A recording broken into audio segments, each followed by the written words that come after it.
Alright everybody, welcome to another Skynamic tutorial. Today is February 16th, 2018. It is 8:06 p.m. Eastern. And this is going to be part 6 of our Introduction to Flash tutorial series. How's everyone doing? Great. Pretty good. How are you doing? I'm hanging in there. Nice. It's a good day. I've been animating Whiskers for 2 hours. Oh, well today we're going to learn how to rig Whiskers, so it all falls together. Yay. Alright, so what exactly are we going to be going over today? Let's find out. So we're going to continue on from where we left off during part 5, last week's tutorial, where we learned about how to rig the body of a character, of a puppet. So today we'll be learning how to rig the head of a puppet. So we'll start off with how to set up the timeline for a head, how to set up all the layers for the head, how to set up the noggin, which is definitely something that is unique to the head clip. We'll also talk about creating handles for the eyelids and cheeks, how to actually set up the eyelids and cheeks themselves, how to set up the mouth so that it matches the noggin, and how we just go about building mouths here at Skynamic. And then we'll finally kind of end off the lecture very briefly by talking about outline colors and how we like to do outline colors for the headpieces. It's a fairly quick tutorial. It's not going to be as long as last week. It's definitely a lot simpler, while at the same time more complicated. But those complications in and of themselves do not take a long time to explain or to demo like last week's tutorial did. So I'm pretty sure that we'll be out of here in about an hour, if just a little longer than that, who knows. So does anybody have any questions or concerns before we move forward? No, not yet. All right, sweet. Okay. All right, let's just dive right into it. Let's talk a little bit about setting up the timeline for a head clip. So what we have here off to the side is the completed body of a Caleb puppet. So all the body pieces have been torsoed out and rigged, and they're all looking delicious and fun. So basically assuming that, hey, you watched last week's tutorial and then you just went ahead and rigged an entire body, now you're ready to kind of pick up on today's tutorial, which is all about starting this head piece right here, which we always save for after we've done the body.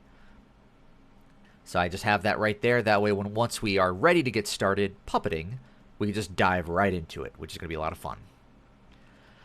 So, just like with the body, we do still want to set up all of the head pieces the same way that we set up the body. So it's still going to be 8 views, front, 3-quart pro, OTS back, OTS rev, pro rev, and 3-quart rev. We still want each view to be exactly 10 frames. We still want to have our little greater than or less than arrows to kind of show the direction that the character is facing. So nothing's really changed with regards to that. However, one thing that is different than last week, and that's what this big important error message down here is, and that is that the noggin and the mouth symbols specifically are set up differently than the rest of these symbols that we've been setting up so far with regards to this puppet. Now, more on this will be explained later on in the tutorial when we actually get to the noggin and the mouth. But I just want to kind of warn you ahead of time that you want to be careful with that. So the noggin and the mouth do have a completely different timeline than all of the other symbols inside of this puppet. So now that we kind of we know that, then let's just go ahead and jump into this puppet real fast, and let's just set up the timeline for the head clip. So I'll have to create a new layer, because I've got all my layers here. They're all separated into background, midground, and foreground, just like we learned last tutorial. Now the head clip is going to be part of the midground, and it'll probably be on top of everything else. So I'll just go ahead and create a new layer here real fast, and I'll call this layer head clip. And let's go ahead and zoom in a little bit here, and just like we learned last tutorial, I like to always start off with a circle. Even though I don't necessarily need a circle for this head clip, I'm going to go ahead and create one anyways, just to have. That way it just gives me a nice place to sort of start from. So does that feel like a good rotation point for that head? Yeah, it's close enough. I think the, yeah, it works. All right, so now that I've got my circle selected, I'll hit F8 to create a symbol, set it to graphic, registration mode in the center, and remember how with the master clip last week we had 2 underscores.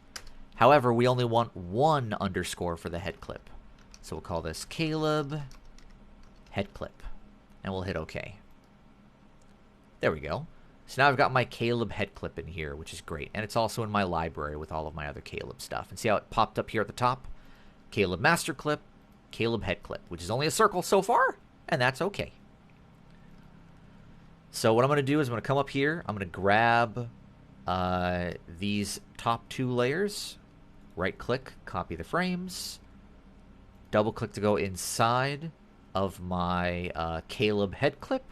And just to make things a little bit more apparent that I am going inside of something, I'm going to go to anti-alias text just so that everything fades away. Create a new layer real fast, right-click, paste frames, bam. So I've got the exact same timeline as outside. And F5, and just like we learned last class, it's always nice to go ahead and put these keyframes down. That way the circle is already there for all of these other views. Now normally I would set this circle to hairline, but because I know that I'm not actually incorporating this circle into any shapes, I don't really care. So I'm just going to leave it at a 1 thickness just because it looks nice and it makes me feel all funny inside. It's pretty sweet. All right. So the cool thing is that if I want to start rigging the front view, I can go ahead and do that. However, this neck is getting in the way. So I might come back out here and just for now turn off the neck. Maybe even turn off the collar. That way, when I jump inside of this head clip symbol, I can see all of Caleb's head. And eventually, when I am ready to start rigging the next view, as long as I jump into the symbol while I'm on frame 11, then everything would be okay. I'm still on frame 11 in here, which is fine. Because the head clip is supposed to be set to play once. Just like we learned last tutorial. There are 2 symbols inside of here that are set to play once. That is your master clip and your head clip. All of the other symbols are set to single frame. And then the frame number that they are for that particular thing. But the head clip itself should be set to play once. And that's because it is a nested symbol. We're going to be basically doing the exact same thing we did last tutorial. We're going to be building all these different parts, putting them all on different layers, etc., etc. So I'm going to go ahead and rename this layer to circles. This will be my circles layer. And I could just basically go about this the same way I did last time. So I know that before I started doing a circles layer last time, I had a breakdown layer. So my breakdown layer, and if I just put an F7 right here just so I don't accidentally draw all the way over there, I would basically break this sucker down. Let's see if we can find a way to basically figure this all out.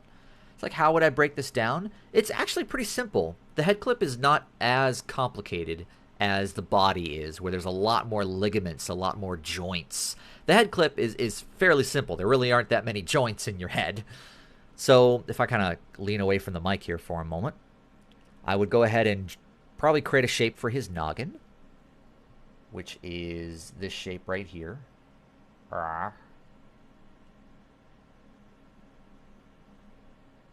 So that would be its own shape.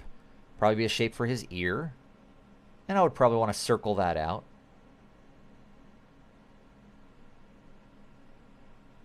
Same with his other ear.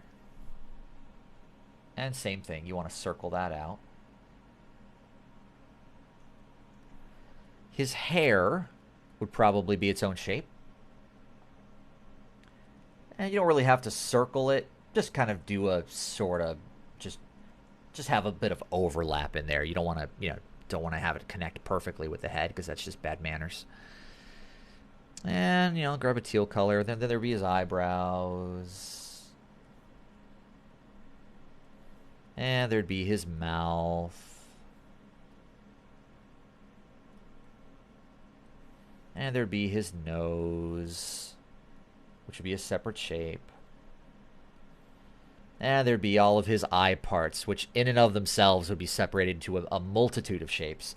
You'd have one for the pupil. You'd have another one for the actual eye line itself. Then you'd have another one that is behind the pupil. That is the sclera shape. And then you'd have another shape on top of that, which would be the mask, which is the exact same thing as the sclera, just copied and pasted. And that would basically be the majority of his head. And, of course, there'd also be his whiskers, which honestly would be separated into different symbols. Well, don't want to do the same color there. That's probably how I would break apart his head. Just get all the different facial assets that need to be there, so that way I can start rigging. And then secretly, there would also be an eyelid and a cheek, which we'll get into a little bit later on in this video tutorial. So now that I have my little breakdown thing, I'm going to do the same thing I did last week. I'm going to select that breakdown, F8, turn this into a symbol, and just call this, I don't know, delete me. Because I know I'm going to delete it later. That way it's just a symbol, and it's not a whole bunch of vector that I might accidentally snap to. I'll turn that off for now. And now what I would do is I'd go ahead and create some circle joints, just to kind of make things a little bit easier for myself. So I already know that I want this to legitimately be a circle joint. So because of that, I might go ahead and set this to hairline.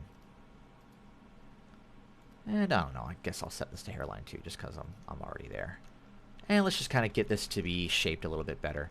Once again, I want to try and have the shape of that ear blend into the circle.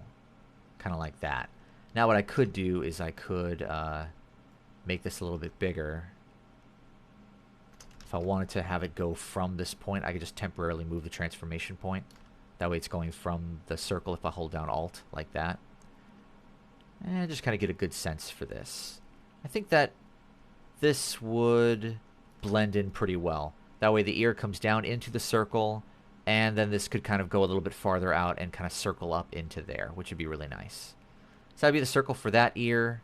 I'd also want a circle for the other ear, which I'll just copy and paste and move over with my arrow keys. Just kind of do the same thing. And there we are. And then I would want a circle here for the hair, probably right, just dead center.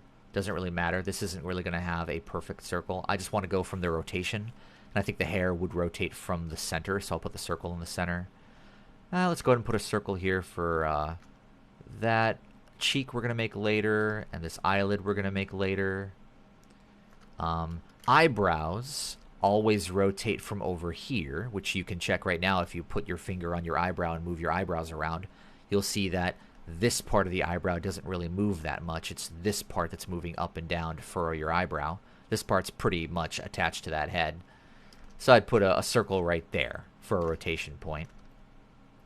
And then, of course, there'd be a whole bunch of rotation points over here for the whisker and the whisker. And then there'd be one for the mouth, which I would just put dead center, like that. And there'd be one here for the nose, which I'd probably put up here.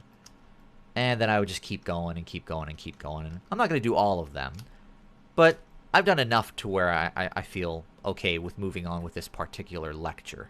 I would finish all of them, though, if you are actually building a puppet. I'd go from there. But yeah. All right. So let's go ahead and start building this thing then. So let's jump back out. Jump back out. And let's move on to the next slide, because we've definitely set up our timeline. So what's next? Well, now it's setting up layers. So the layering works very similarly to the body. You still don't want to distinguish between left and right. You want to use near and far instead. Always place the name of the part first with near and far second. So, for example, his ear would be ear near or ear far, depending.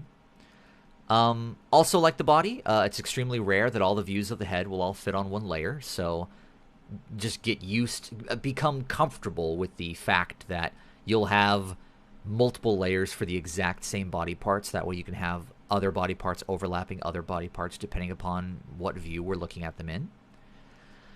And then differently from the torso, though, is that the torso had everything organized into foreground, midground, and background shapes to help us with compositing. That is not the case with the head clip. We don't bother doing that with the head clip because it's very rare that we're going to light all the different parts of the face differently from all the other parts of the face. So that's not something that we necessarily enforce with rigging for our puppets. A second thing that is different is that we actually are going to be taking advantage of masks for the pupils, for the eyes of this character, which I'll rig right in front of you and show you exactly how it's done. But that way we can move the pupil around, and it'll be masked out by the sclera shape. That way the pupil isn't just like poking out of the eye, which is going to be really weird. So we're setting up layers. So now that we kind of have a better sense of setting up layers, let's actually jump in here and do a little rigging. So I'm going to once again turn off this this breakdown layer. What I might do is I might also set it to guide. That way it doesn't just spontaneously show up outside. All right. Let's start off with something easy. How about we rig this ear right here, right? So is this about the rotation point where I want that ear to be rotating from? Maybe? Yeah, let's try it. So let's just go F8 to create a symbol out of this circle, just like we learned last week. We'll call this, oh, hang on, I'm going to cancel. Because one thing I forgot to do was to create a layer for the ear. Now I'll call this ear near. And I'll put down some keyframes over here. There we go. And now, just like last week, I'll grab that circle, copy it, come all the way up here, Control-Shift-V to paste it in place. Now I'll hit F8 and call this Caleb ear, if I could spell, near. There we go. Graphic, registration point in the center. Awesome. Awesome thoughts. Ivan, you had a question there. Why does he separate the sclera from the line of the eyes? Yeah, I'll show you why. I'll show you why when I'm building that eye. So ask me that question again when we go to building the eye a little bit later. All right, there we go. Haha! So I've created that symbol. All right, so let's double click to go inside. I'm inside of the Caleb ear near. I'm going to create a new layer. Right click. Paste frames, because those are still copied and pasted from earlier. I don't necessarily need this Janimation toolset anymore, though, so I'll delete this layer. And just to copy this again, copy. Now F5. And just like last time, I like to put keyframes down on all of these. That way the circle is on every view so I can grab it later when I start rigging the other views. Alright, and same dealio. Let me turn on my snapping. And I know that it's going to cut from right here. And I want it to connect to it about right there. So I'll grab this part of the ear and delete it. Grab that part of the ear and, if I can grab it, delete it. And, haha! Let's do that. And then this is going to come down here into a nice kind of solid arc. And then there might be a tighter arc kind of connecting that to that. It's not going to be a perfect circle. And that's okay. I think that that'll be fine. This kind of curves out a little bit down to here. And let's see what we can do here. If I kind of stretch that out just to put a curve on it, that way I can grab this, grab these handles, move this around a little bit just to kind of curve it slightly. Oh, didn't mean to move the whole thing. This thing needs to move over here a little bit. And then I could grab this until it snaps the other one. See that? Now they're both moving together. That way at least this kind of curves down. And then maybe I might even tweak this shape. I might move this down even further. I might not have had a big enough circle for this. So something kind of like that? I'm not sure. This would be the kind of thing where I might have to test this shape out afterwards to see whether that works.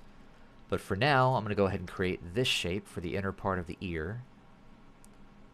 And then what I might do is curve this shape kind of back in. Kind of like that. Just to see what that looks like. And now, if I have my reference, which just like last time, I do, I just have to go find that Caleb symbol. He's over here somewhere. Oh, it's actually a pretty good one right there. Let's drag this into here. In fact, I'm going to actually copy and paste that onto a reference layer. So let's create a new layer.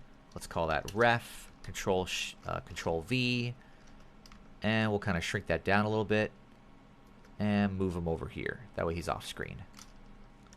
That way I can grab those colors. Let's go back into the ear shape and go to view, preview mode, full, and we'll grab that skin color, grab that other skin color, and then we'll select everything and turn the stroke to none.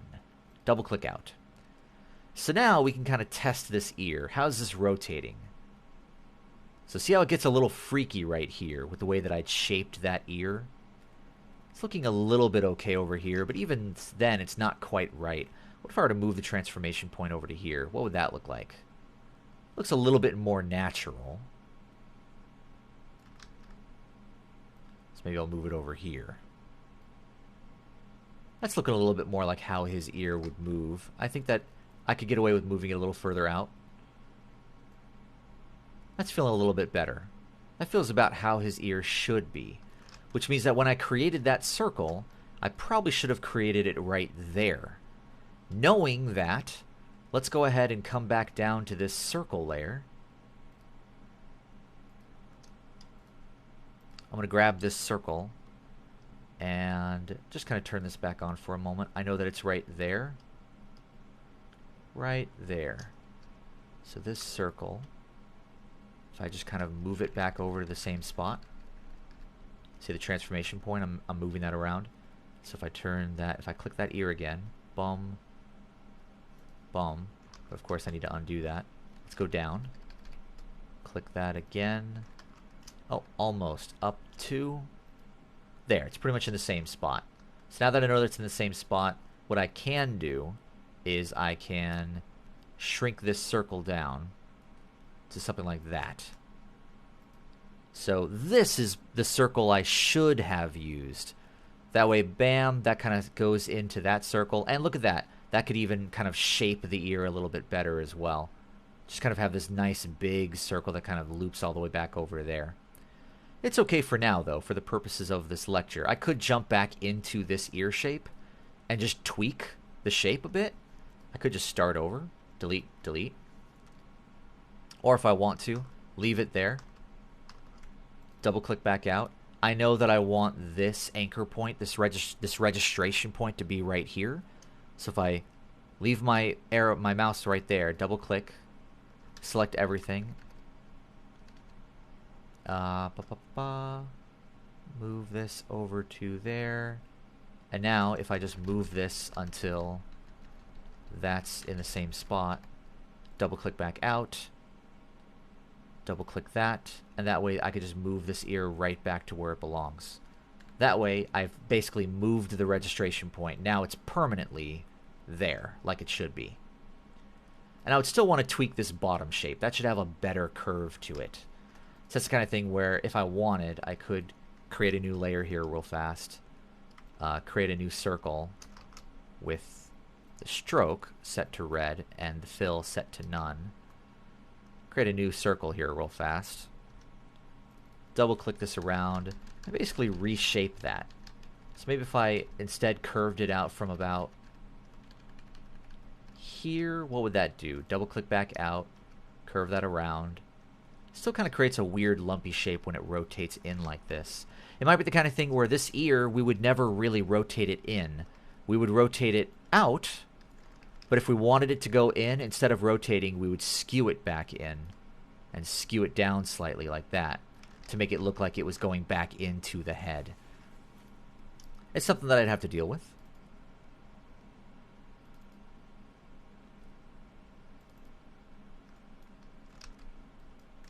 Yeah.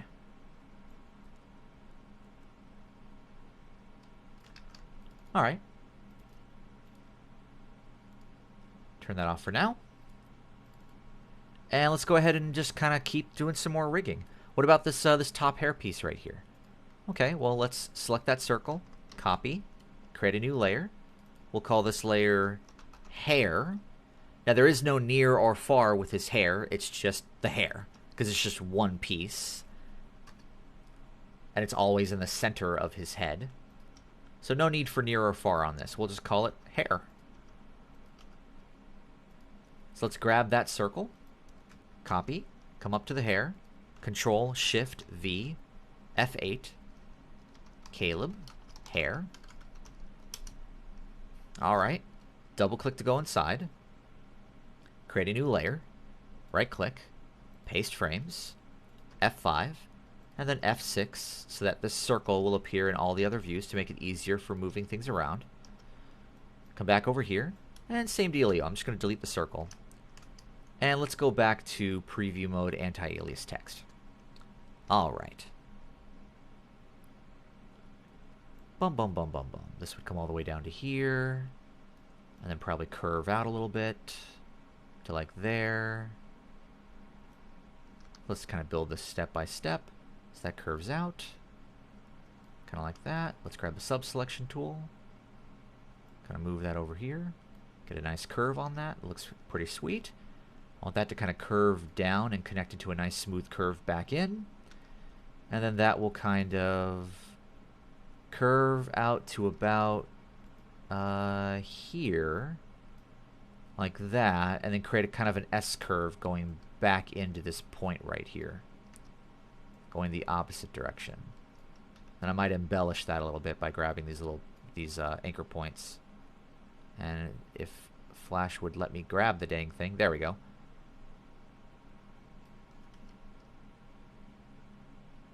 Huh. A little weird there. Maybe I didn't quite connect that properly. I didn't. Because I didn't get close enough for the snapping to register. Bam. There we go. Now if I grab those points. There we go. There we go. And see how it snapped both of them? Awesome. Now I can create like a nice kind of solid S-curve. Bum, bum, bum, bum, bum. Excellent. And now this will come over to here. And then come up to here.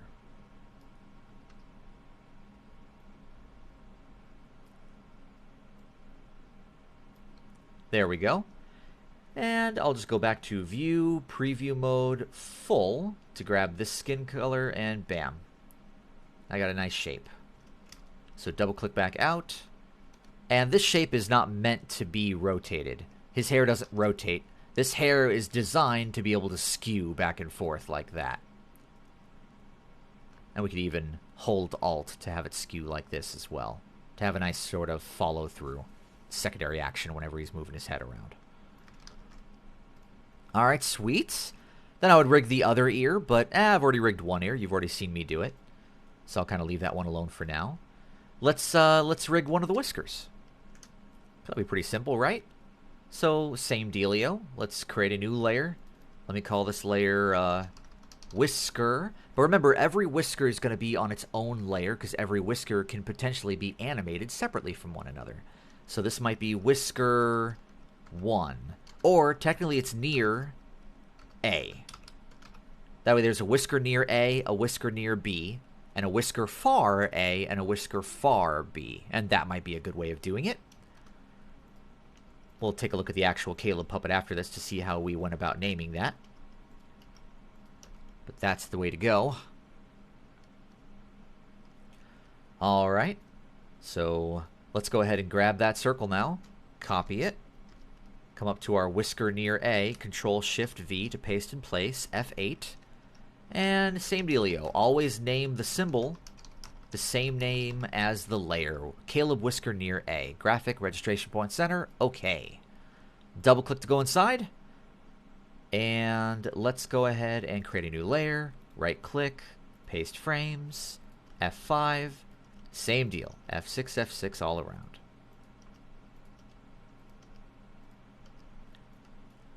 Okay. And I'm just going to delete the circle because I don't really need it. Or, I don't know. You know what? Maybe I will need it. Because what I'd like to do is I like to keep it to maybe the thickness of that whisker. Yeah, like what I could do is I could take this circle and just shrink it down a little bit. Get it to about a nice thickness that I want. Or, I can't remember if CS6 had the line width tool. It doesn't, does it? I was kind of hoping we could use the line width tool and cheat this one out. That's all right. We'll do it the old-fashioned way. So here's what I'm going to do.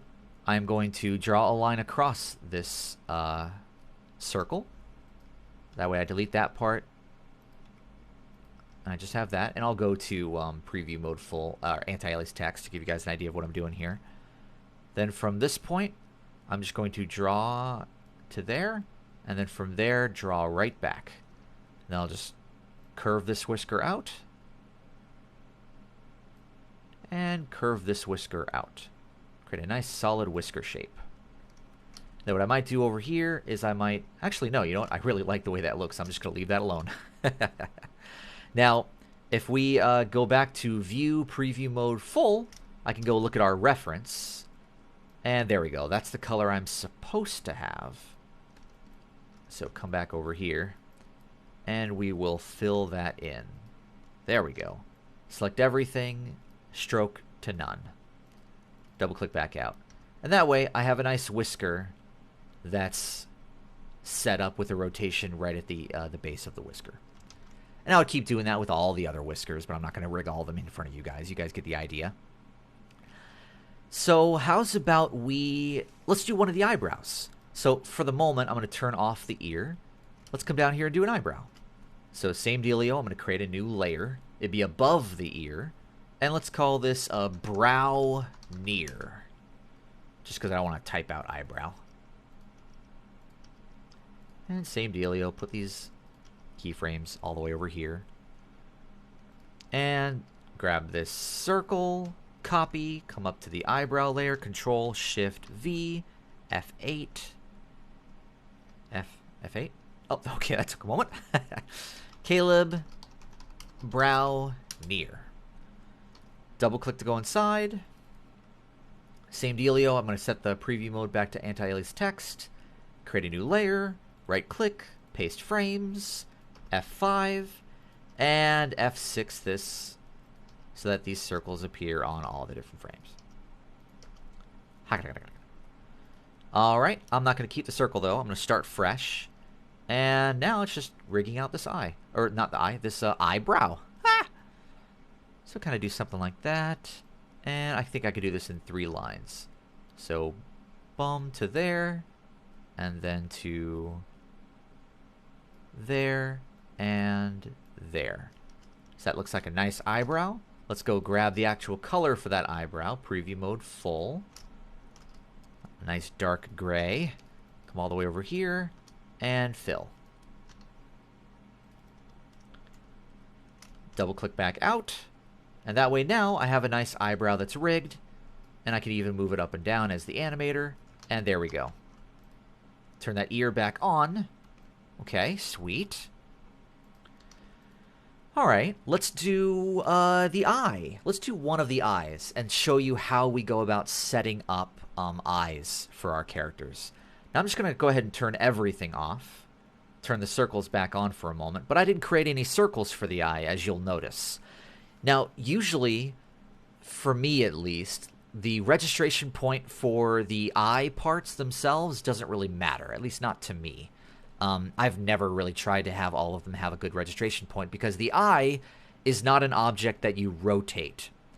The eye is something that you're just moving around on the head. You might squash it and stretch it, but you don't normally rotate eyes because we have skulls. And it's a little weird to rotate your eye in your skull.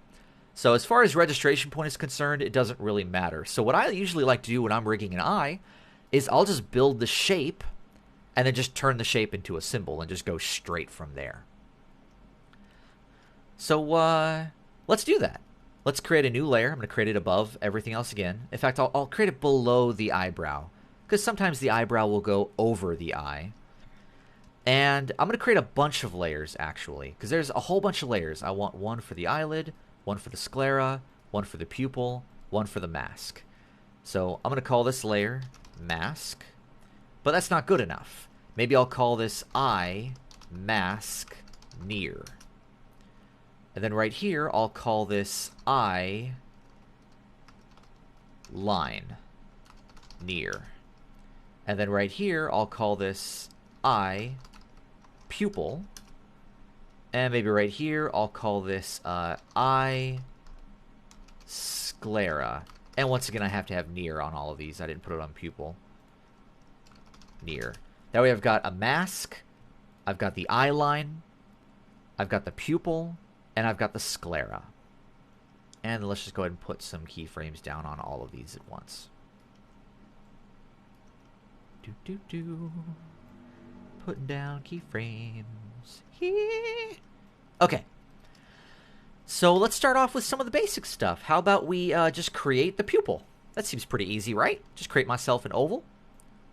So once again, just kind of start from the center, hold down Alt, so it starts from the middle, and just kind of get this pupil shape.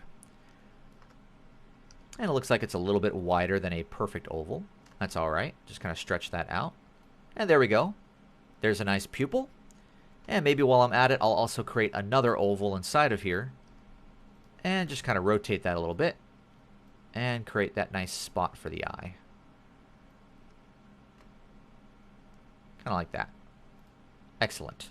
So now what I'll do is I don't need to look at my reference for this. I'll just grab black and fill it in. Then grab white and fill it in. Grab the strokes, delete them. Whoops, didn't mean to grab the whole thing there.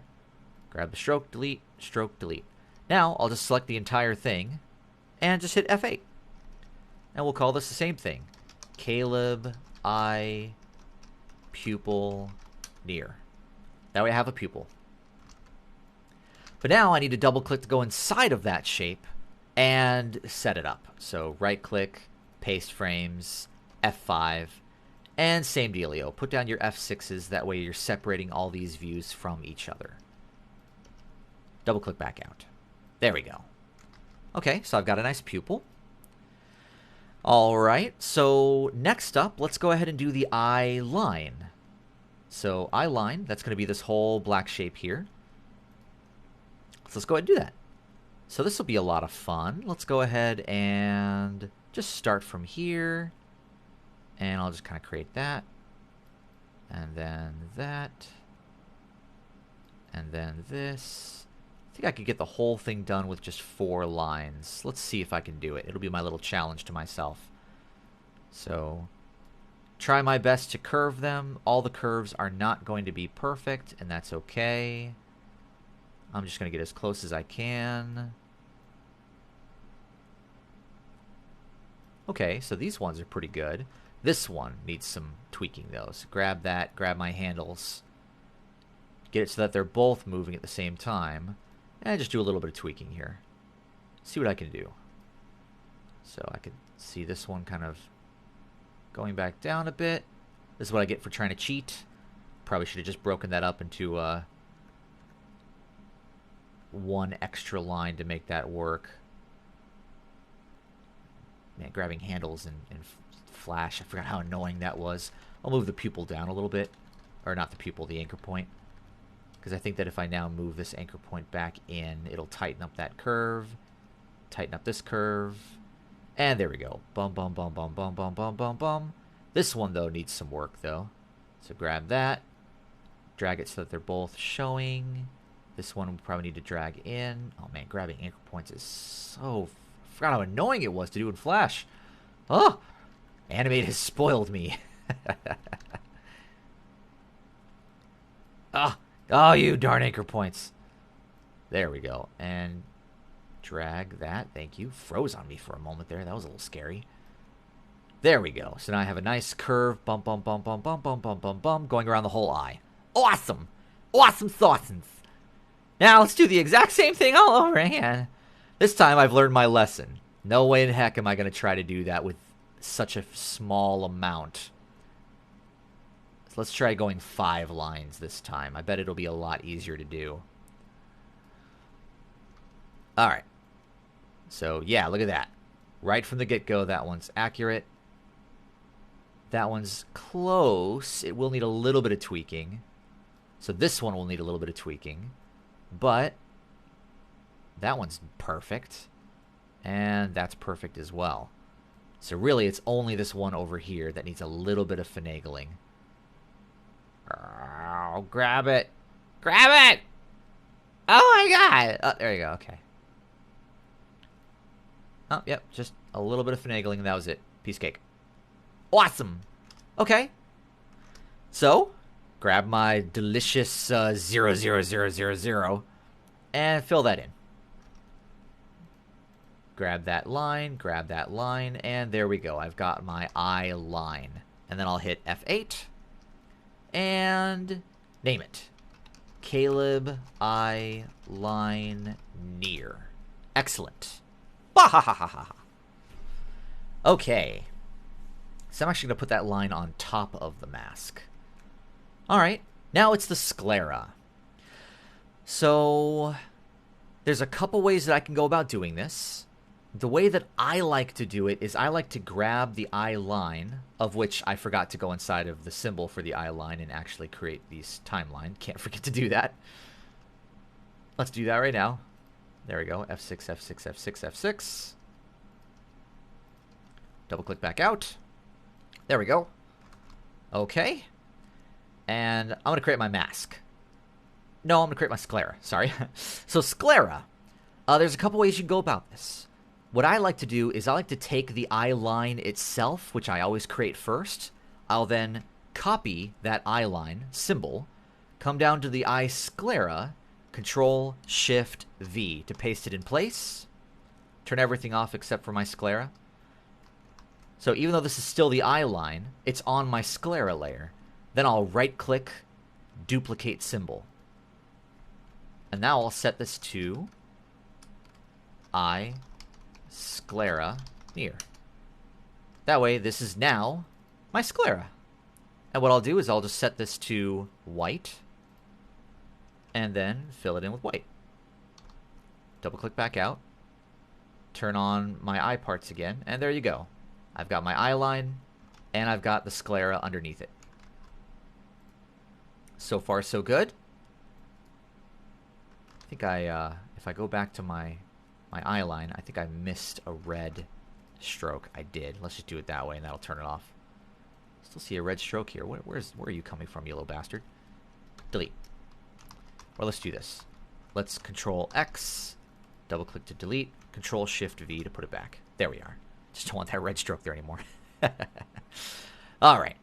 So there, I've got my eye line, and I've got my sclera, and I've got my pupil. Now earlier, I believe Ivan asked the question, why do we separate the eye line from the sclera? Why don't we just have the sclera and the eye line together?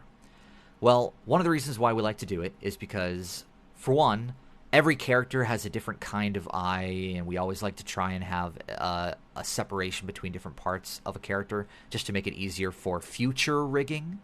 But in this case with Caleb, I like to we like to put the mask for the sclera underneath the eye line, because technically your eye line is over the white of your eye, over the sclera. The sclera is the white of your eye. That's the medical term for it.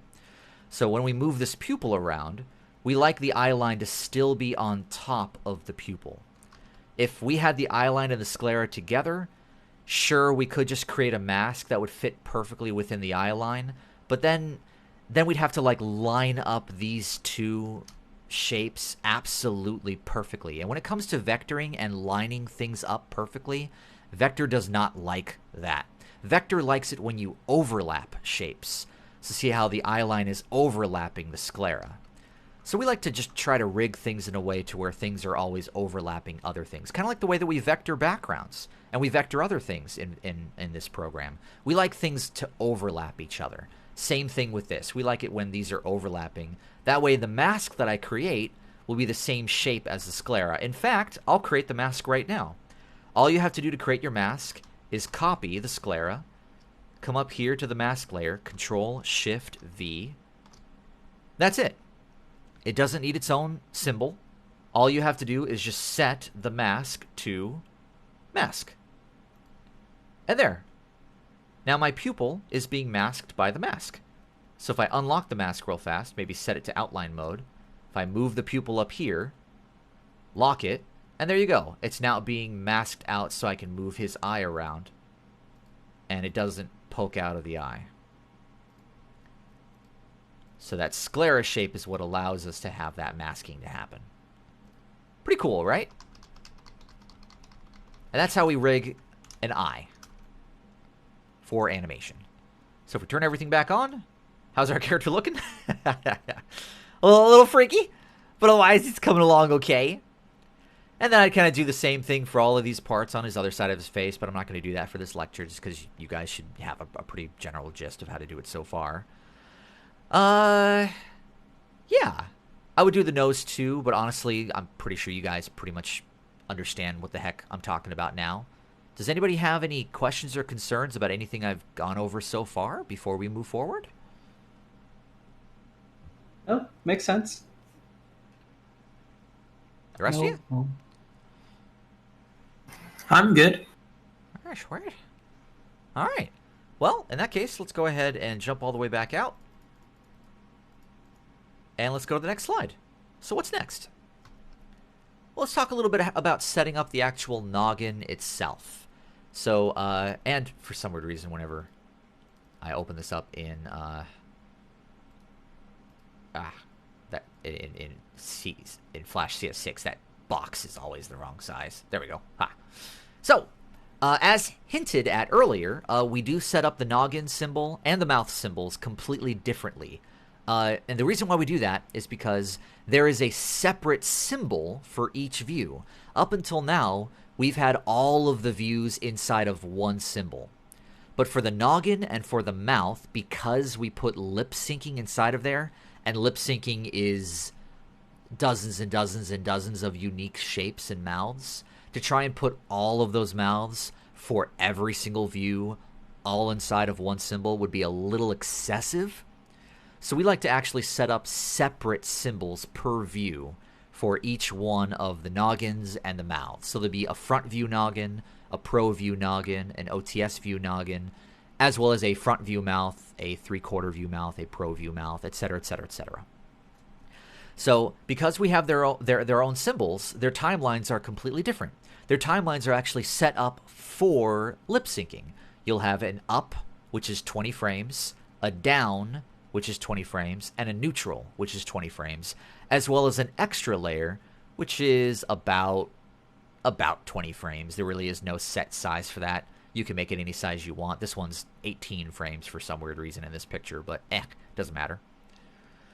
You also want to make sure that when we are setting up our symbols, we are actually setting up a separate symbol for every view.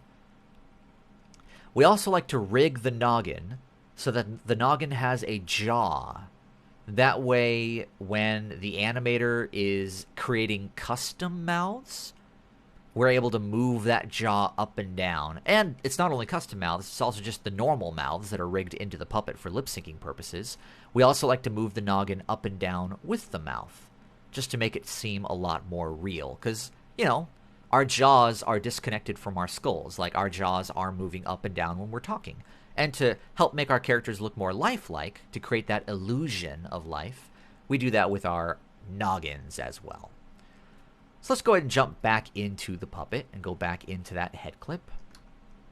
And let's create a noggin shape for Caleb here. So I'm going to turn everything off, create a new layer underneath everything, and we'll call this layer Noggin. And we'll create our F7s to create these keyframes. Alright, so this is another one where I don't really care about where the registration point is at. But, I don't know, I guess I sort of do. I kind of want it to have the same registration point as the entire head clip itself. So if I go to my circles, and I grab this original circle that we'd created the head clip symbol with, I'm going to copy that circle. Come back up here, Control-Shift-V to paste it in place. F8, and we'll call this Caleb Noggin Front, because this is going to be our front view of the noggin. Bam. All right. Double click. Delete that circle. Oh, and actually, no, I'm going to keep it there because I want to right click, paste frames, F5, and I'll F6 this. That way the circle is going to be there for all of my other views. There we go. And let's go ahead and create my noggin. So let's do this. Let's go ahead and just start from here, methinks. And I'll just kind of come up to maybe about right there. And I'm actually going to do a little bit different today. I'm actually going to curve this out as I go about it, just to kind of help me out. And maybe do something kind of like, I don't know, if I hold down shift and just kind of come over to make a straight line and kind of curve it up from there. See what that looks like. Maybe I want something kind of like this. Maybe grab this anchor point and actually move it over here. Kind of like that. Something sort of like this. If I wanted to, I could drag this anchor point over until both anchor points are moving to make that kind of seamlessly blend into that shape. And then I'll kind of come down here. And let's do the same thing. Shift over. And I don't know what happens if I just drag this down. Whoa, that's actually pretty dang close. And now what I'll do is I'll just drag this over. Yeah, but that's where things actually start to become a little bit more of a mess. I'll come over here. I'm just going to worry about getting only this side correct, because I'm going to do a little trick here that'll make things a lot easier for me.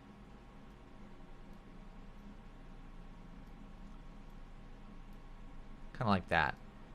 Now what I'm going to do is I'm going to select everything into the middle right here, delete that side, grab this, copy, and then Control-Shift-V.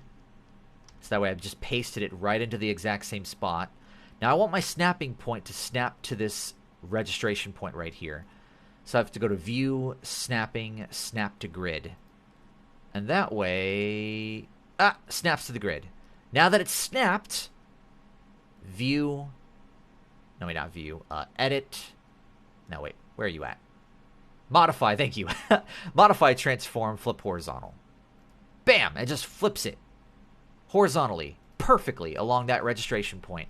That way everything is still perfectly connected. And I was able to do that because it is a symmetrical shape. I won't be able to do this for the Pro view or the 3-quart view or the OTS view, but for the front view, I can get away with cheating it and do that, which is very nice. Makes things a lot easier for me. And now, once again, where'd my little... Oh, I turned it off. I need my reference layer. There it is. Now I'll just grab that color. Bam. And let's go back into this head shape and paste. Not paste, I mean fill with Paint Bucket. There we go. Awesome. That's what I wanted. Now what I might do, though, is I might go ahead and separate this jaw out. And what I mean by that is I'll just create a line all the way over to here. So that way I'm cutting this shape into 2 pieces. See that? And I'm going to grab this piece, Control-X to cut it. Create a new layer here underneath it and call this layer Jaw. And then this layer I might call this Skull. And same dealio, just F7s throughout here. That way I'm not messing with these. And then Control-Shift-V. Now it looks like I'm fine, but once again, Vector does not like it when things perfectly line up like this. So I'm going to purposefully have this jaw overlapping the skull. I want the overlap. There. That way, this shape is actually overlapping that shape. And now, animators, as they're creating new shapes, can actually just drag this down and see how it's looking like his jaw is moving up and down. That's what we want. That's a nice rig for a noggin, where you separate the jaw from the skull to make it easier for lip syncing. Although, now I'm looking at this and I'm noticing that I set up the timeline completely wrong. I didn't even follow my own advice. So you know what? How's about we go ahead and actually set this up the way it's supposed to be? I wonder if anybody called me out on that and I just wasn't paying attention. F7, F7, F7. So that is actually supposed to say up. And this says down. And this is neutral. And this is extra. See how easy it is to just make a mistake when you're building a puppet? That's the reason why I have this tutorial for you guys. Imagine if I just finished rigging it and I didn't even notice it until later. All right, but there we go. Now this is just the front view. Up, down, neutral, extra. This is ready for lip syncing, which I'm not, this is a whole other beast altogether. But there. Now, if I turn everything back on, except for that breakdown, there. See how he's slowly starting to get rigged? That ear, though, I don't want to put that underneath the noggin. There we go. That's starting to look a little bit more like the Caleb that we've come to know and love, right? Yeah. All right. So, that's basically how you rig up the noggin. Any questions or concerns about the noggin before we go any further? I don't think so. Oh. It all sounds good. All right, sweet. All right, then let's go back to our slides, and let's see what the next slide is. Bam.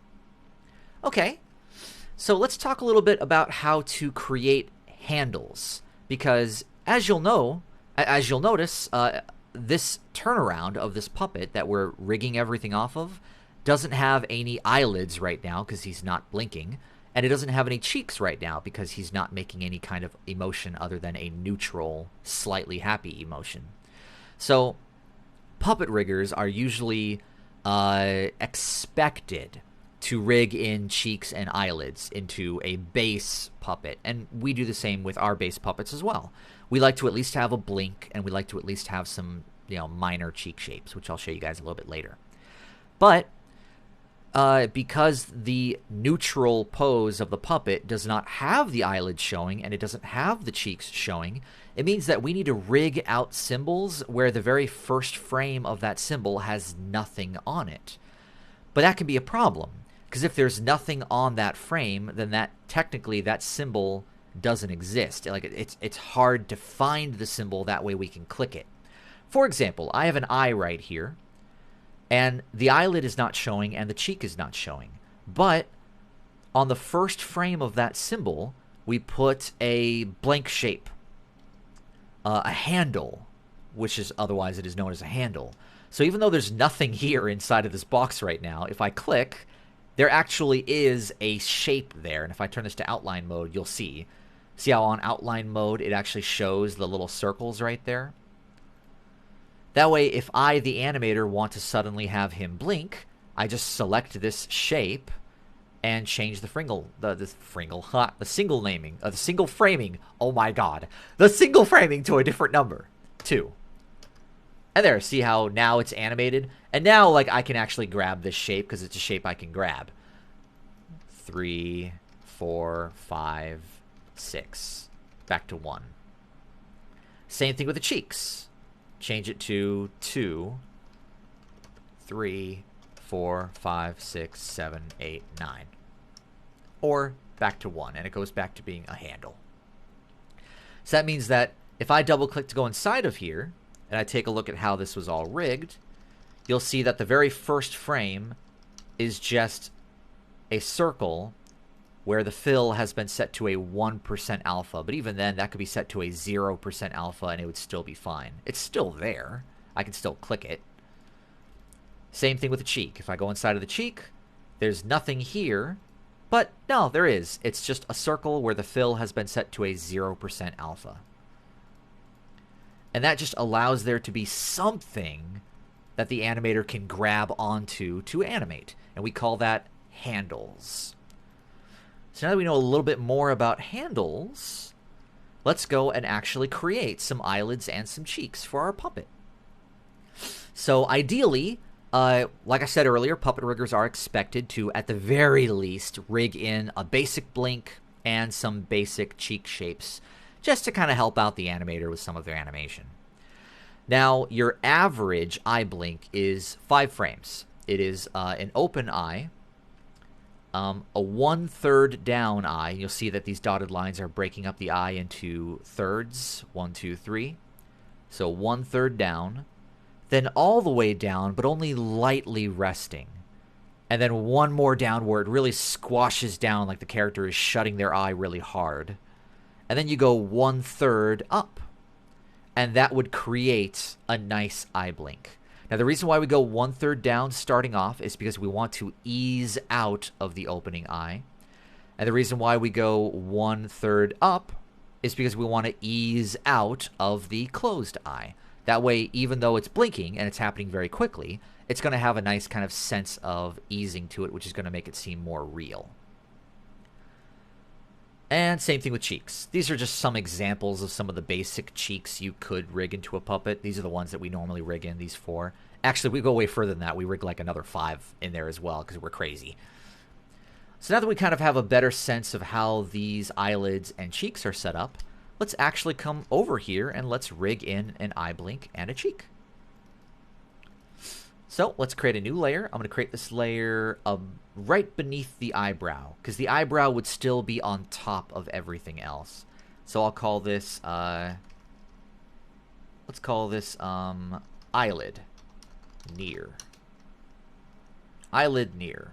And we'll create our blank frames just to make sure that we're doing that for everything. Alrighty. So let's go ahead and start off with a handle. So I've already got a fill set to a 0%. I'll put the handle right here because that seems like a good spot for an animator to kind of grab something for an eye. Even though there's nothing there, no, it's still there. That shape is there. So now that I have that shape there, I'll hit F8 and I'll call this Caleb eyelid near. Excellent. Now let's go ahead and double click to go inside, create a new layer, right click, paste frames, F5, and F6 on all these. That way the handle is just always there.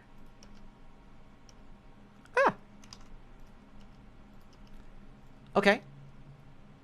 So let's go ahead and do a little bit of vectoring. So the first frame is the handle. So then we're going to create another keyframe right here on the front view. This will be the 1/3 down point. So this is the kind of thing where I might do something like that just to create a nice line. And what I might do is I might kind of stretch that down a bit. Actually, I'll stretch it up, because as the eye is coming down, you want it to have some follow through, like it's actually being dragged down. I'll create a straight line right here. And now I already know that I want this to be black, so I'll just kind of go down to a nice black and fill that in. Excellent. Okay, so let's do another one. F7.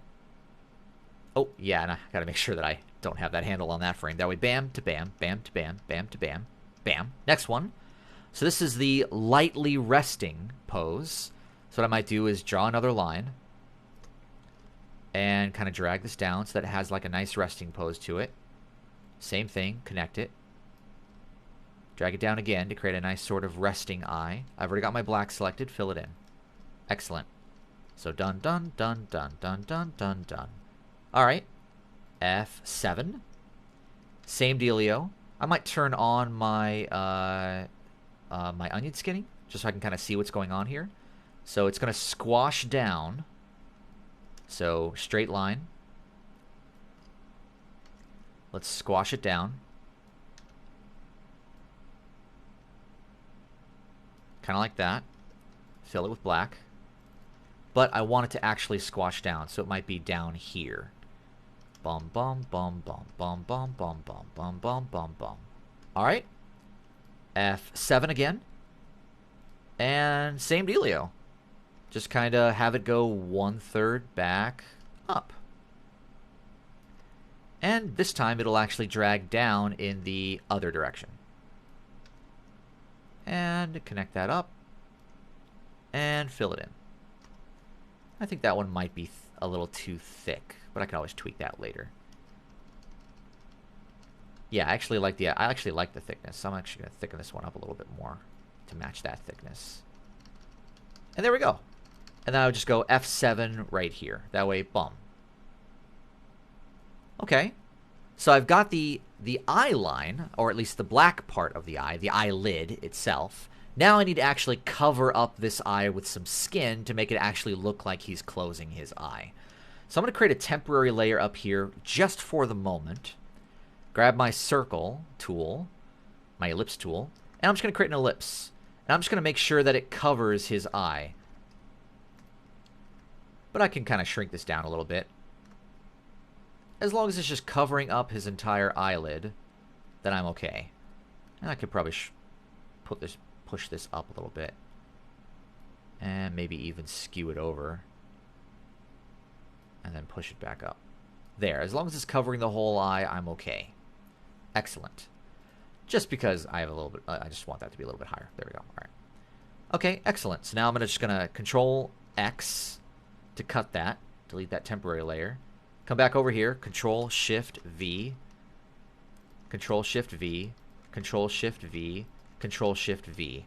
That way it's on every single one of these layers.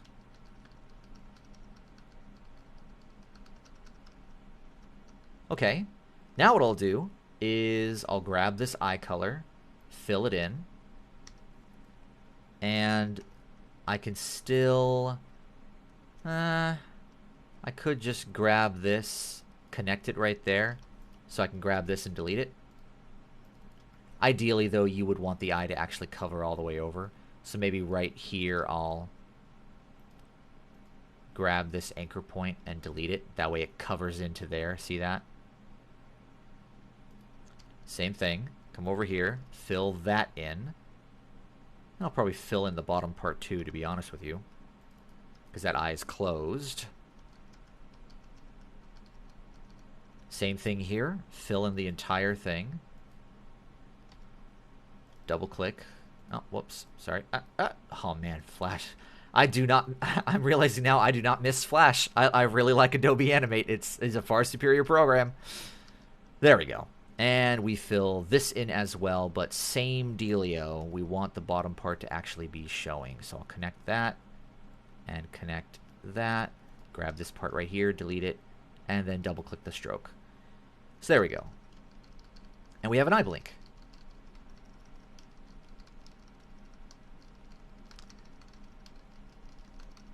If you want that playing in real time, I can just turn on my little looping right here, and I'll just loop that.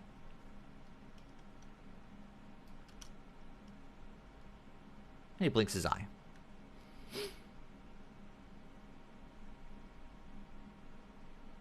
Excellent.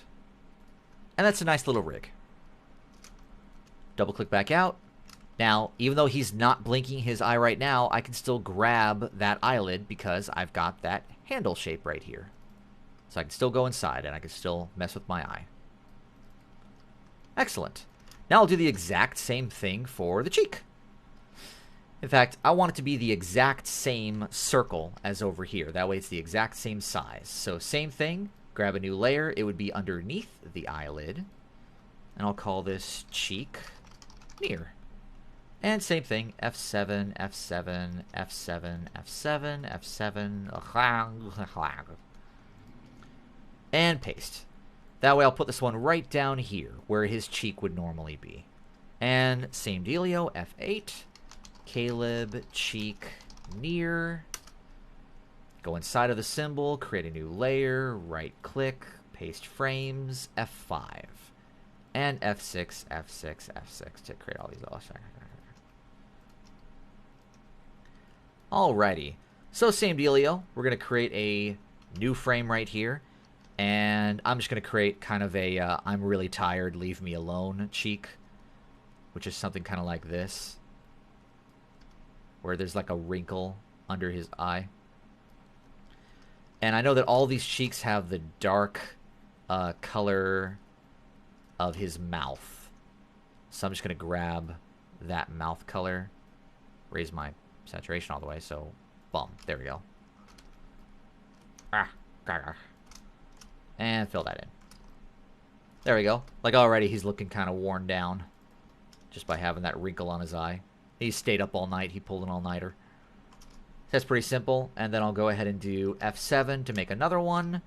And now this one I actually want to, I don't know, maybe something kind of like this, where it kind of covers his eye, like he's slightly worried. He could also be excited too. I just want to bring that lower eye up a little bit. Same thing, fill it in with skin color. And I'm not going to bother creating that giant circle thing that I did earlier. cheeks aren't as complicated as the eyelids. I just want there to be a shape here that I could then fill in with his skin color. There we go. So bum bum, bum bum, bum bum, bum bum. And I'll do one more. Where it's definitely like, oh my god, I am definitely like, woo! Like super high with regards to how I raise this cheek. He could also be super high as well! Who knows? Ha! Bam. And same dealio. Not going to bother trying to create that big eye shape like I did earlier. Just going to create a nice shape here. And there we go. Look how happy he looks. Or scared. It could be whatever. And there you go. Created some basic cheeks. F7. So, that is how we rig eyelids and cheeks. Now, ideally, there's no set amount of how many eyelids you can create or how many cheeks you can create. You can create as many as you want or as few as you want. Well, so long as you at least have an eye blink in there. Bare minimum. But the key, though, is to have consistency between all of your different views. So if you have 7 cheeks that you rigged for the front view, make sure you rig those exact same 7 cheeks on the 3/4 view, and on the Pro view, and on the OTS view, etc., etc., etc. You just want to make sure that every view has the same cheeks. That way, if the animator has like the cheek raised up high on frame 3, and then they turn the head to a Pro view, frame 3 inside of that, well, not frame 3, it'd be frame 23, would be the same raised up high cheek. That way the character can maintain their expression as they turn their head. So as riggers, we just have to keep in mind that the more of these different emotions that we're creating, the more we have to create of them consistently across all the different views. So I could go ahead and come over here and I could grab that and set it to frame 2. Grab this and set it to frame 3. And, there we go. Now he's squinting because he can't see anything. And, of course, what I'm doing right now is, technically animation. And that's something that I'll be dealing with next tutorial, actually. That'll be fun. Now, one thing I want to do before I go any further is I want to select everything and set everything to single frame. Why isn't it doing it? It's because I have a circle layer. No, I turned that off. Control A. There we go. No. Why? Is there a non-symbol inside of here? It's the reference layer. There we go. Control A. There we go. Now I've just selected all these symbols. Set them all to single frame. Just because everything should be set to single frame for animation purposes, except, once again, the master clip and the head clip. All right. So, does anybody have any questions about setting up the eyelids or the cheeks? Nope. Nope. For this is somewhat unique to Caleb as a character, but for his other eye with the eyelid and the cheek, would you just sort of make sure to keep the overlap inside his eye spot to keep the color consistent? No, it's a very good question. Let me actually show you his finished puppet, and we'll see how that other eye was rigged.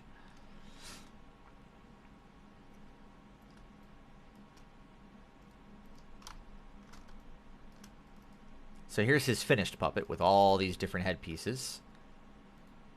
So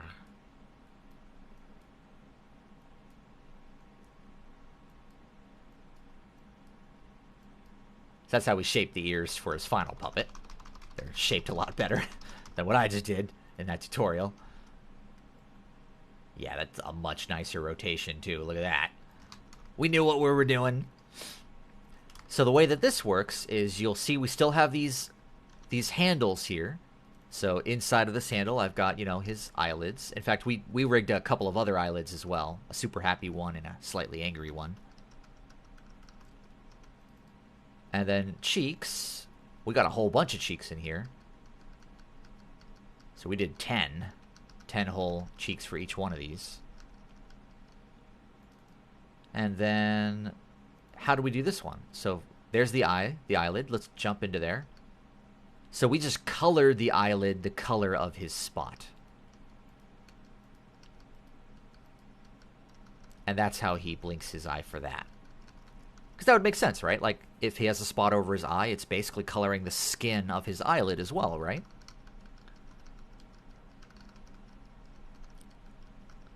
And if we check out the cheek, how's the cheek handled? Same thing. Just color it to the color of his eyelid. Does that answer your question, Heather? Yep.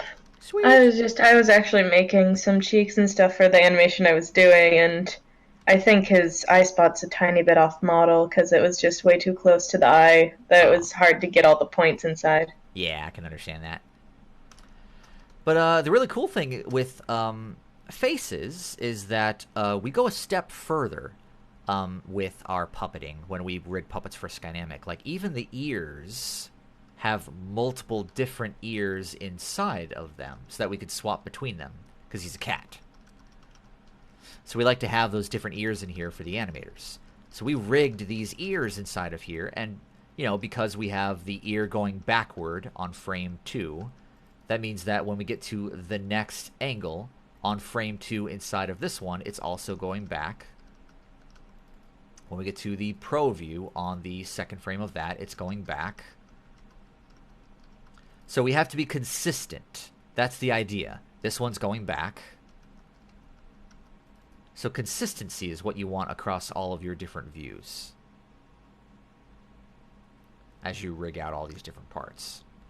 And I think we even created a whole bunch of different eyebrows as well, just for, once again, the sake of just making things easier for the animator. So some different eyebrows for different emotions.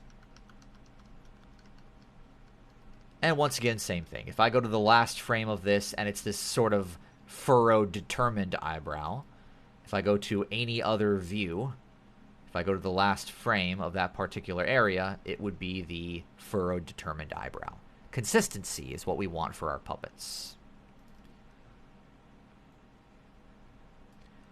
Okay. Let's come back over to Adobe Flash, and let's head on to the next slide.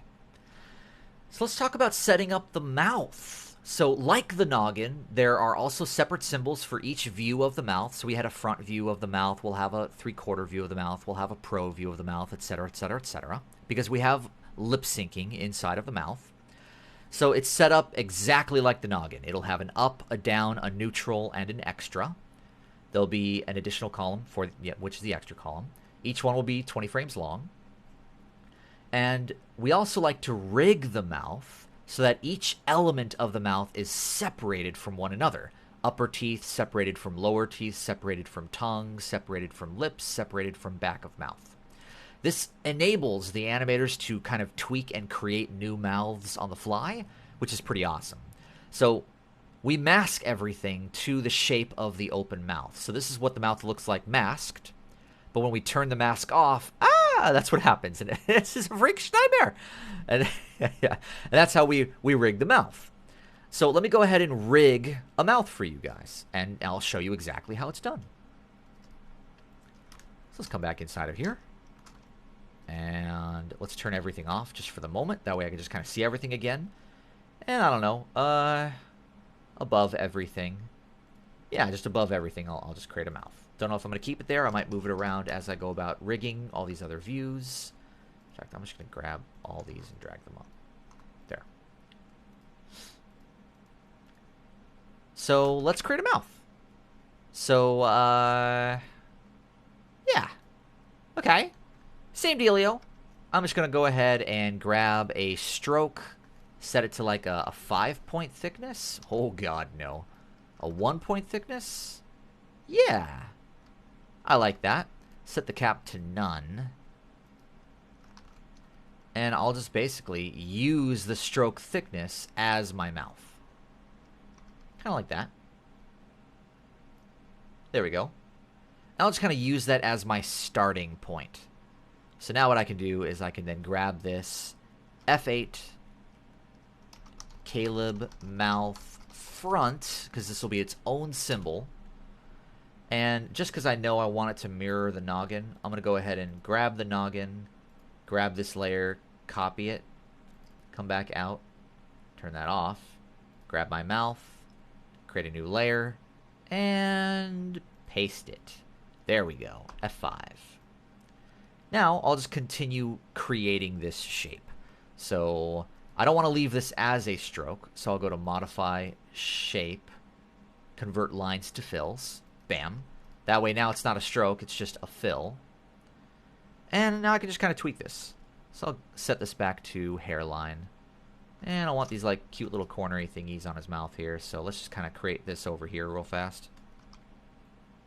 Like that. Double click it, drag it down on top of it. Kind of like that. And since I'm using red, I'll just keep my red scheme going here. Fill in, fill in. Although I might need to have dragged that down a little bit more. Kind of like that.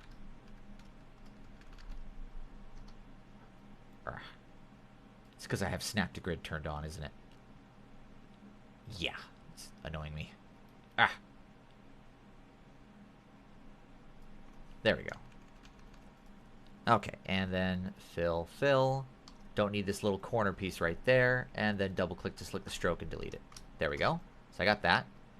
And I could have just copied and pasted that. Hang on, let me come back to where I have that stroke selected again. Control X, Control V, modify shape. Sorry, modify transform, flip horizontal. Just all over the place tonight. Ha! And there we go.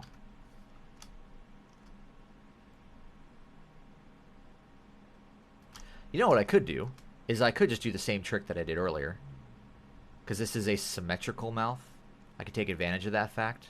Just get it so that the box is right there in the there we go. Bam, delete. Grab this, copy, Control Shift V. Turn on my snapping to grid again. Put it on the registration point. Modify, transform, flip horizontal. There we go. That saved me some time. Alrighty. And then same dealio. I'm going to create this tooth.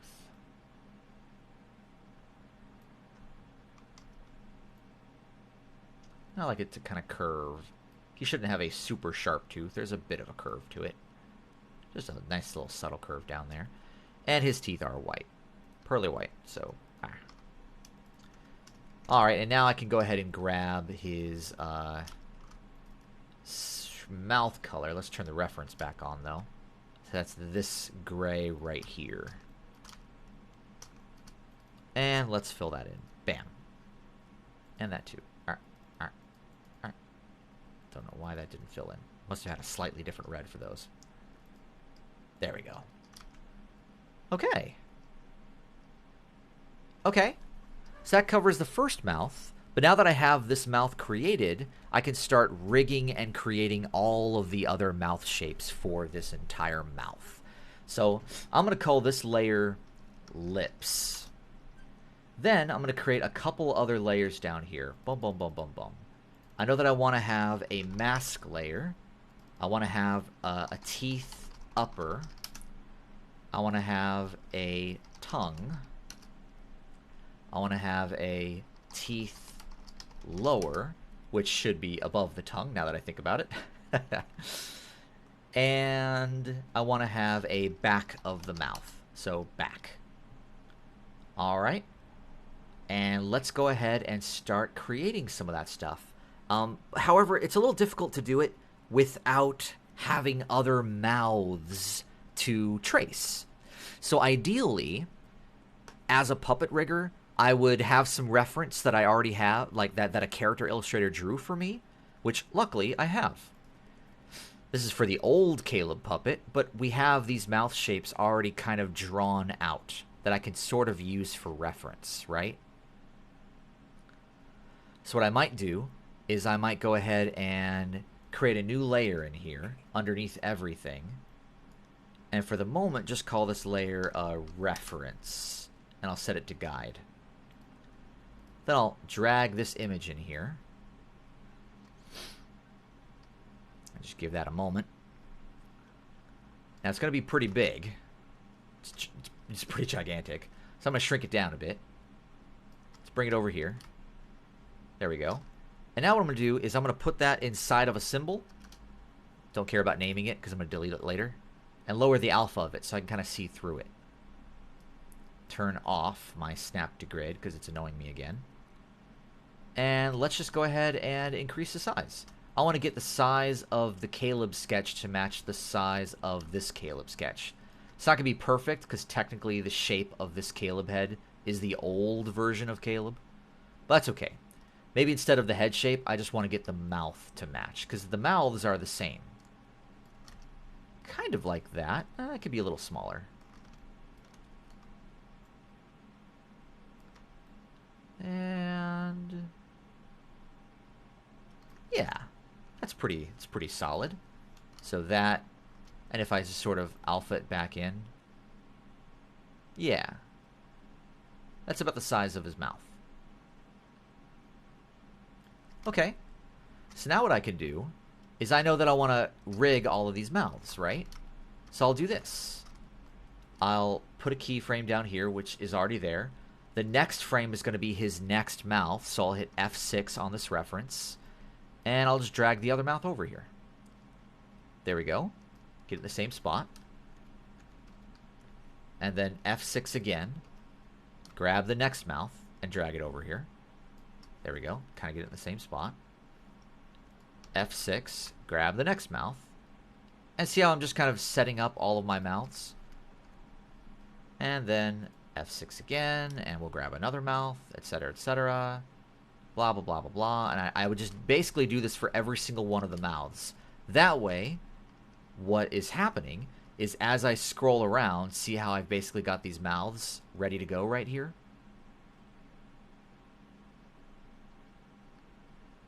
And see how his shape is moving, though. So I might grab this one and move that over a bit. I want it so that his head does not move between any of these. Because I want that mouth in the same spot. 1, 2, 3, 4, 5. There we go. 1, 2, 3, 4, 5, 6, 7, 8, 9, 10. Perfect. Kind of shifts over here. There we go. Excellent. I agree with Nicole. Ideally, you would just draw all of these inside of the symbol itself. This was way back in the year 2013 where we were not smart back then, so we just drew all of them on a different sheet. But yeah, ideally, like what we would do is we'd have the puppet rigger finish rigging the entire head. Then we'd hand that off to a character illustrator. They would go inside of the mouth symbol, draw in all the mouths, and we'd hand it back to the puppet rigger, and they'd actually vector it. But this is another way you can go about it. So let's start rigging these mouths. Bam. So he's going to open up his mouth slightly. So right here on lips, I'm going to hit F7 because I want them to go away. I'm going to grab this and bring up the alpha all the way just so I can see this. Okay. So let's grab his lips. And you always start with the lips. So I believe that I had this set to a 1. There we go. So always start with the lips. And what I'm going to do is grab that. I'm not going to take any chances. Do something kind of like this. Kind of go over a little bit. It's going to now come down all the way to here. And then come all the way up to here. And then connect back over to that. There we go. Now I'm going to bring that out. Bring that out. Bring this in. Bring that in. And, oh, I don't want to select that ever again, so let's uncheck that out. And same dealio. I'll grab these little points here. Phil, you're going to have to mute your mic there, my good sir. I hear some noises coming from you.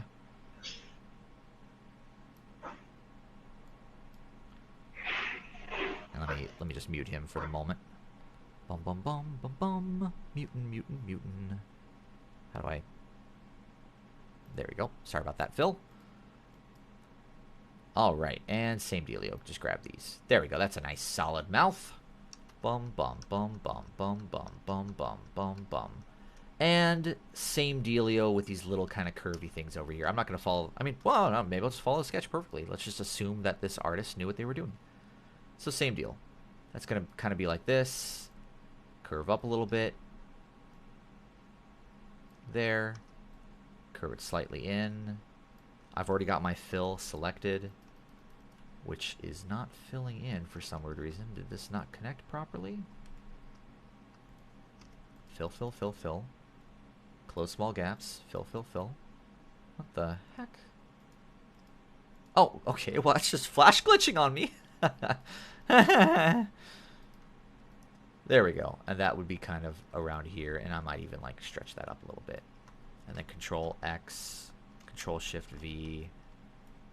I can control... I could do this. I could do another Control Shift V. Just move it all the way. But what I might want to do is put that on a different layer for the moment. Just to make this a little bit easier. Delete. Create a new layer. Control F7. Control Shift V. And then Control Shift V again. Move it all the way over to here. Modify. Transform. Flip horizontal. So it should be in the same spot. But, I don't know. It doesn't have to be perfectly symmetrical, so I'll move it up a little bit. Asymmetry is interesting. But I might actually do something kind of like this. Where I want the line to match up with that. Same thing here. I'll delete the top part of that red a little bit later. Now I'll select these lips. Modify. Transform. Sorry. Modify shape. Convert lines to fills. There. Now I'll grab this temporary layer. Control X. And Control Shift V. So it cuts into it. Grab that. Delete it. Grab that. Delete it. And fill this in with gray. There.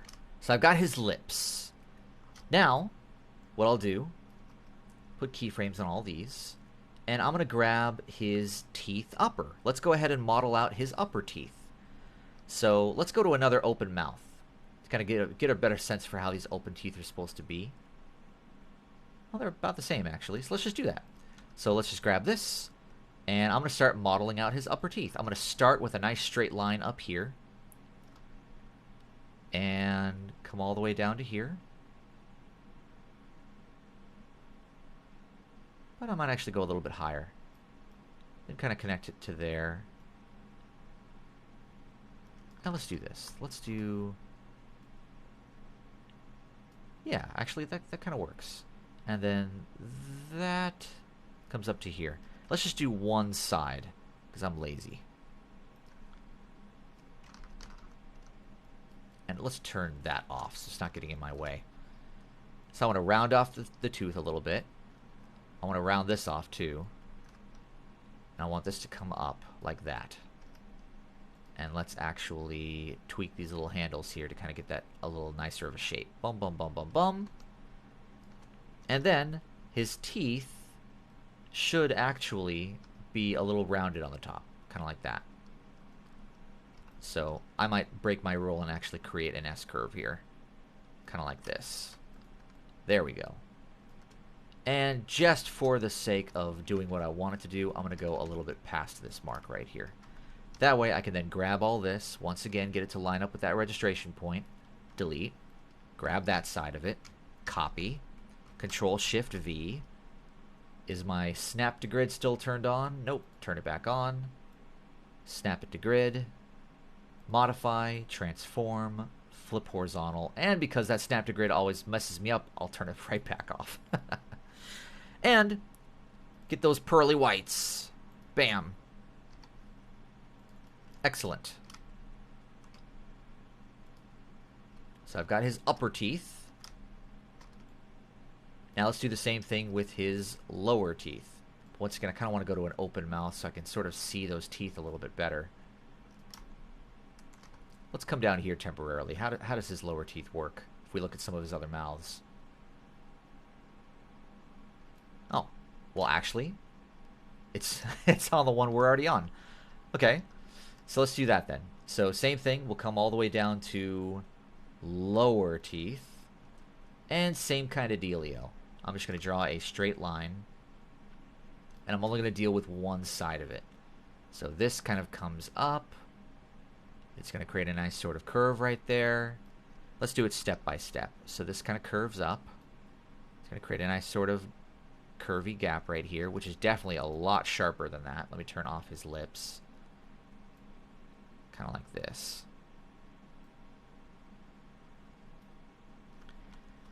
And then same dealio. This is going to come over to here. And then this will then come all the way over to here, and it will curve into it. Kind of like that. And once again, doing the same thing, lock my other layers so I don't accidentally select them. Grab this side of it, line it up with the registration point. There it goes. Delete. Grab that. Control copy, Control Shift V. Go back to my snapping grid. Go to the registration point. Modify, transform, flip horizontal. And then go back to snapping grid and turn that off. There we go. And fill with white. And I don't know, just for the sake of making it look right, I'll kind of curve that out. And there we go. So I got his upper teeth and his lower teeth. And depending upon the character design, I can always make that more detailed. Like if I want to put some other lines in here to sort of accentuate his individual teeth, or like make his canines look a little bit differently. That's stuff that I can always add in. But for the purposes of this lecture, I just want to show you that I am separating his upper teeth from his lower teeth. There's his lips. So let's go back to our original mouth. So here we are. This is the original mouth. So that means that these lower teeth should be up to here. And these upper teeth, if I unlock that, should be right there. Now, because they're both solid white, it's going to look like nothing has changed, right? So maybe what I'll do is just for his upper teeth, I will create some little accents. Maybe something where I do something like this.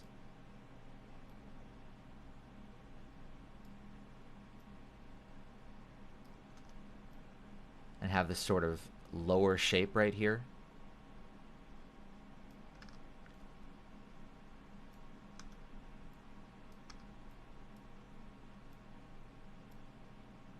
Grab it. Thank you. And let's just grab a slightly darker and fill that in. That way, if we look at both teeth together, we kind of have a sense that he's got his teeth clenched right there. Yeah. Okay. So let's go back to another open mouth real fast to turn everything off. Let's create his tongue shape. So this is a pretty easy one. We're actually at the home stretch right now. So what I'll do is I'll just, in fact, I'm not even going to bother creating a stroke. I'm just going to grab a nice pinkish color for his tongue. And just create a nice little oval. Kind of like that. That's his tongue shape. Awesome. And I could tweak that color if I want to. Or maybe saturate it a little bit more. Awesome. That's his tongue. Piece of cake. And then, again, back of the mouth. So, back of the mouth is just a nice dark colored back of the mouth color. And I would look at reference and kind of get the color right. But for now, I'm just going to do something like this. So that way, once I turn everything back on, I've got his rig ready to go. So, how do I mask this out? How do I make it look like it's only showing what's inside of the mouth? Well, it's pretty easy. On the lips layer, I will fill in the lip, the empty part in the lip, with just some random color. Then I'll grab that, Control X, come down to the mask layer, Control Shift V to paste it in place, and set that mask layer to mask. And then grab all the stuff and put it inside of the mask. That way, it masks it out to the shape of the inside of the mouth.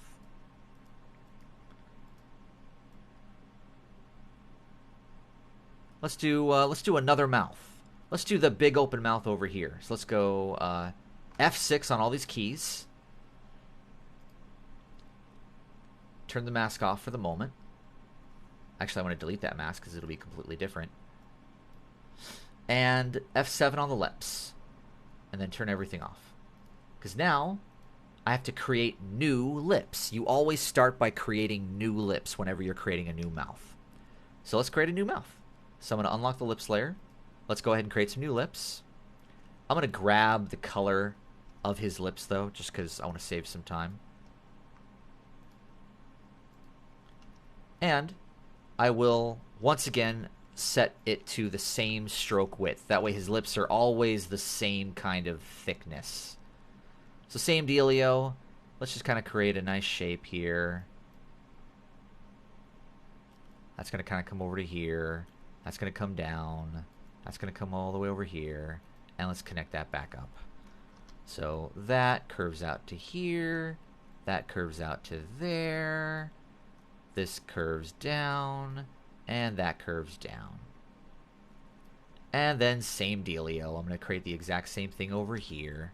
So hairline. Temporarily, I'll just kind of create that. Let's curve that up. Grab this over here. And let's fill that in with a color. And I'll grab the exact same. Well, let's do this. Let's take this, modify, shape, convert lines to fills. Grab this, move it down. And then while it's selected, maybe mess around with this a little bit. Maybe I'll just kind of stretch it up a little bit. Kind of like that. That feels about right. And copy. Control-Shift-V. Move it all the way over. Modify, transform, flip horizontal. And once again, it's kind of asymmetrical, but whatever. There. And that's it. Now all I have to do is just rearrange all of these different body parts. So turn off the mask, or delete that mask because it doesn't apply to this mouth anymore. And turn off the back of the mouth for now. So I'll just grab this lower teeth. It goes down a bit. Grab the upper teeth. Looks like it kind of stays here. Right? And I might even move it up a little bit. And the tongue pretty much stays in the same spot because I'd created that tongue based on this mouth. Turn the back of the mouth back on. Grab those lips. Fill them in with that nice turquoise color. Grab the turquoise color, Control X, come down to the mask, Control Shift V. Lock everything, and there you go. Once again, just creating that mouth. So after you've created your main shapes for the mouth, rigging in more mouths on top of that goes super quick. Because you're just moving the teeth around and you're moving the tongue around, and that's pretty much what it is. Like, that's why we rig the mouths in this complicated way, because it makes it very easy to create more mouths on top of that. Let's go back to the original, like, to our finished Caleb puppet, and check out how his mouth was rigged. So his mouth looks a lot more streamlined than the one that I just created. It's got a nice taper to it, which makes the middle of his lips feel a little thicker.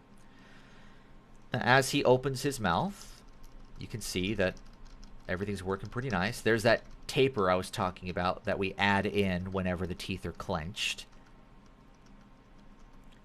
And let's take a look at how this was broken apart. So unlock this mask, and look at that, same thing. We've got the mask shape, which is the inner part of the lips. We've got a lower teeth, and an upper teeth, and a back of the mouth. And then the tongue will only appear when it needs to appear. So let me turn the mask layer off for the moment. So that's what we got going on right now. That's how we're rigging his mouth. And we create all of his different mouth shapes. So the only thing we're really customizing is the lips themselves. Sometimes we customize the tongue, and sometimes we customize the teeth whenever they need to clench. But that's pretty much it. It's very, very flexible. And then we have the down mouths as well. And then we have the neutral mouths. And each set has a completely different set of teeth and tongues for it. but it's very flexible. It's very fluid. It's very easy to create extra mouths on the fly while we're animating because of the way that we rig the mouth. And once you actually lock the layer and it just looks like a normal mouth, it's just opening and closing.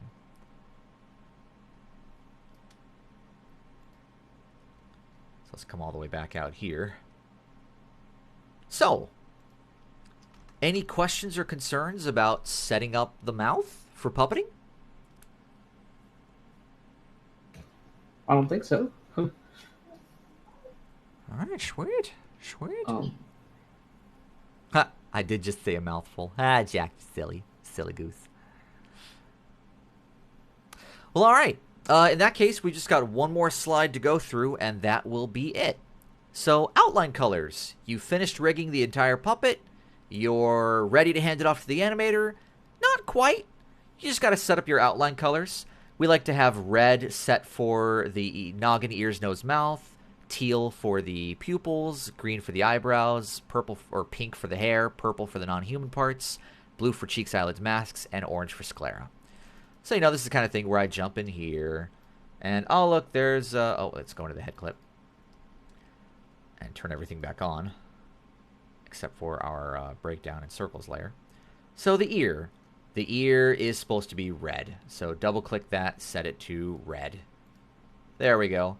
The noggin is also supposed to be red. So double-click it, set it to red. The hair is supposed to be pink. So grab that pink color, and there you go. Whisker is a non-human part, so that would be purple. So grab that purple color, and there you go. Etc., etc. And I would just slowly color all of these outline colors to match everything over here until I finally got to what we have for Caleb here. If I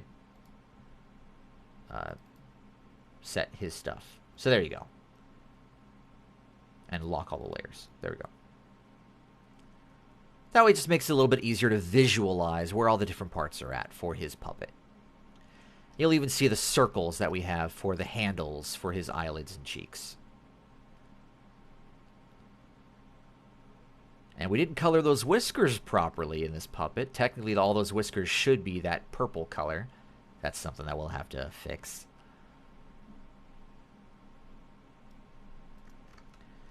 But there you have it, guys. That is essentially all I had to show you with regards to this tutorial. So does anybody have any questions or concerns about anything regarding puppet rigging ahead? I'm good. I don't think so. I'm sure, depending on what kind of character you're doing, because I'm looking at these characters here, and they all have different kinds of mouths and stuff like that. Oh, yeah, that's a little different. So. Well, that's a very good point. While we're recording this, let me actually show you some of the other heads for some of our other characters to show you how, because every puppet's going to have some peculiarities, some differences regarding it. So if I open up, I don't know, for example, our Victor puppet. Let that open here real fast. Bum bum bum bum bum. Shaka ka ka ka. Open, open, open. And here we are, Victor puppet. So we take a look at his face. Set that to outline mode. So he has a couple of extra shapes to him. He's got these hair tufts on his cheeks. He's got his earring, which is a separate piece, so we can move it up and down. And he's got this muzzle shape right here, so that we can actually move his muzzle around as well, because that's a whole different shape in and of itself. And then he's got this giant noggin mask as well. So that way it's masking out this muzzle shape. So I can move the muzzle all the way over here, lock everything, and I've basically moved the muzzle on his face, which is going to allow the animator to basically have that 2.5D head movement that we really like to have. But his hair tufts are rigged so that we can kind of wiggle them up and down a bit, which is kind of nice. He's got this giant hair tuft here, which we actually do like to rotate a bit, but we also like to kind of skew it from side to side and mess around with that. I think this earring is inside of the ear, but it still is its own piece inside of the ear as well, with a back and a front. So whenever the character has a muzzle, we always rig a muzzle shape with an entire noggin mask to mask out the muzzle. Otherwise, the rest of it's the same. We still have custom ear parts for him, too. He still has an eyelid that has a blink. The exact same blink shapes as Caleb, because we try to make every single character have the exact same shapes inside of it. He's got his cheek shapes as well.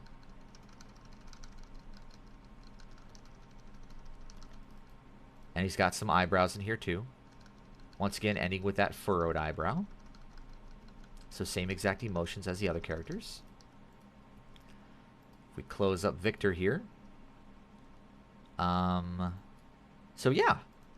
I don't know. Every character is going to have slightly different things, but we always try to go about rigging them in the same way, and we try to put the same sorts of assets inside of all of them. That way, if an animator is animating 3 characters at once, and they want all 3 characters to be very furrowed, and like they're studying really hard, then they know that they can go to the same frame number inside of each one of those characters' eyebrows to get the exact same furrowed eyebrow. That's the ideal position you want to be in as an animator, and we do that by just having good, consistent, and organized puppet rigs. So, any other questions?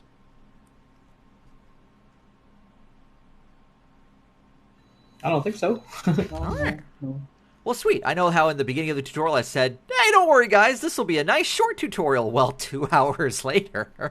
Yeah, I kind of, once again, I forgot how complicated head clips can be. There's a lot of stuff you have to do in there. But all right. So what are we going over with the next tutorial? So for those of you that are watching this recording, you'll just, what's in the next recording? What's in part 7? So part 7 is about puppet animation. Now, puppet animation in and of itself is actually the last 2 parts of this entire tutorial series, part 7 and part 8. Part 7 is the lecture.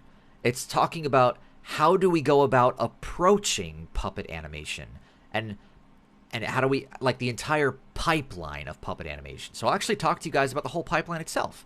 We'll talk about how to write a really good screenplay, how to do some really good storyboards, how do we translate those storyboards into animatics and FLVs to import into Flash, how do we do really good layouts, and I use the word layout here incorrectly.